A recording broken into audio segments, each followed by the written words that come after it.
Welcome back to 100 Days and Beyond. I'm Dudley Peacock, and this is episode 18. Today, I want to talk about the thing that sabotages more founder led marketing campaigns than anything else, and it is not what most people think. It is not bad ideas. It is not poor execution. It is not missing budget. It is fatigue. Specifically, the founder burning out on their own content schedule and quietly dropping it 6 weeks in after having told the team they were committing for a year. I have done this myself, and I have watched dozens of founders do it. You start with a beautiful plan. You publish twice a week for a month. Then 3 weeks in, you skip one, then two. Then the channel goes quiet. Then it comes back apologetic in 8 weeks. Then it dies. Today, I want to give you the principle that has kept 100 Days and Beyond running at 5 episodes a week without burning me out. And it is called the 100 episode principle. Let me walk you through it. The fatigue trap is simple. Founder decides to do content. Founder decides to do it often because they have read somewhere that consistency matters more than quality. Founder starts. The first 10 episodes or posts or videos are energetic and fun because the founder still feels they have something to say. Then at around episode 12 to 15, the founder starts to feel they are repeating themselves. They push through. Quality drops subtly. Audience notices, which subtly disengages them, which the founder feels as a flat response, which the founder interprets as the audience not caring, which makes the founder produce reluctantly. At around episode 20 to 25, the whole thing collapses under its own weight. The founder goes quiet. The team quietly stops scheduling. A month later, the founder tells themselves they will come back refreshed. Some do. Most do not. The root cause is not lack of willpower. The root cause is that the founder was generating content from inside their own head, and their own head does not have 100 original ideas in it at any given moment. Their head has maybe 12, which is why you always hit the wall around episode 12. The 100 episode principle flips the problem. Instead of planning 12 episodes and hoping to stretch them to 100, you plan 100 episodes from the start. 100 episodes is not 100 separate ideas. 100 episodes is roughly 20 themes, each with 5 sub-episodes or 5 arcs of 20 episodes each, or some combination of the two. The content is not being generated on the fly. It is being executed against a plan that was thought through before episode 1 shipped. The plan takes about 3 days to build. You sit down with the 20 themes your business cares about. For each theme, you outline 5 angles, you sequence them, you write topic titles for all 100.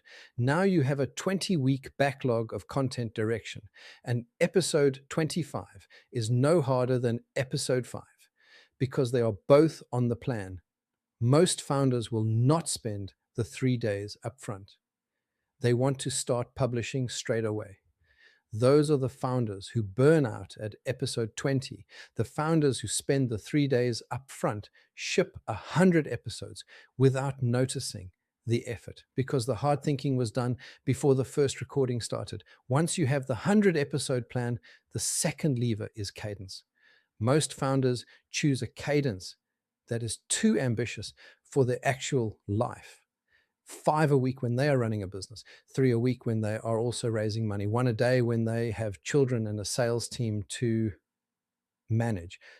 The honest test for sustainable cadence is this. Could you produce this cadence for 6 weeks without any of your other work suffering visibly? If the answer is no, the cadence is wrong. Scale it down to the cadence you can sustain.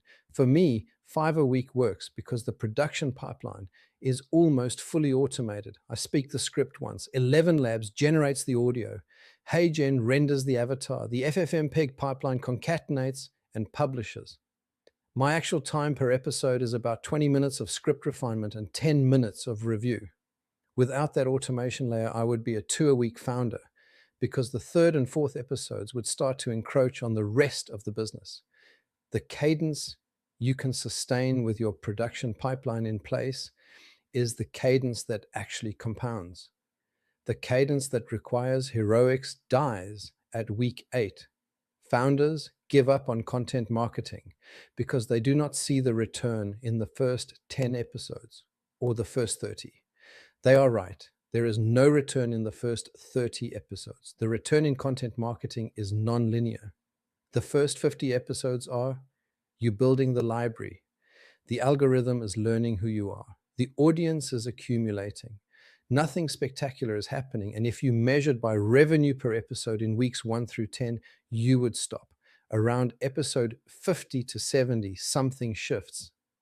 The back catalog starts compounding. Somebody discovers episode 43 because YouTube recommended it, and they then binge watch episodes 15 through 43 over a weekend.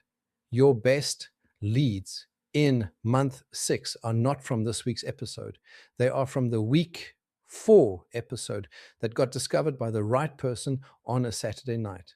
That is why the 100 episode principle matters. You have to publish 50 to get to the point where compounding starts. And the only way you survive 50 is by having a plan and a sustainable cadence. Almost nobody who quits at episode 25 would have quit if they had known the curve. And almost nobody who quits at episode 50 does so voluntarily. 100 episodes over 20 weeks is 5 a week. Over 50 weeks, it is 2 a week. Over 100 weeks, it is 1 a week. Pick the cadence that fits your life. Build the plan for the 100 and protect yourself from the episode 12 wall before it arrives. That is how founder-led content actually compounds into a pipeline. That's episode 18. Today was the 100 episode principle for founder-led marketing. The fatigue trap that kills most campaigns around episode 20. Why you plan 100 before you publish one. How to choose a cadence you can sustain for 6 weeks without the rest of your life collapsing. And why compounding only starts around episode 50 to 70, which is the real answer to why most founders quit too early. Tomorrow we are looking at the client retention problem nobody talks about, the sophomore slump, and how to break it in the first renewal cycle. If this was useful, subscribe wherever you are listening. I'll see you tomorrow.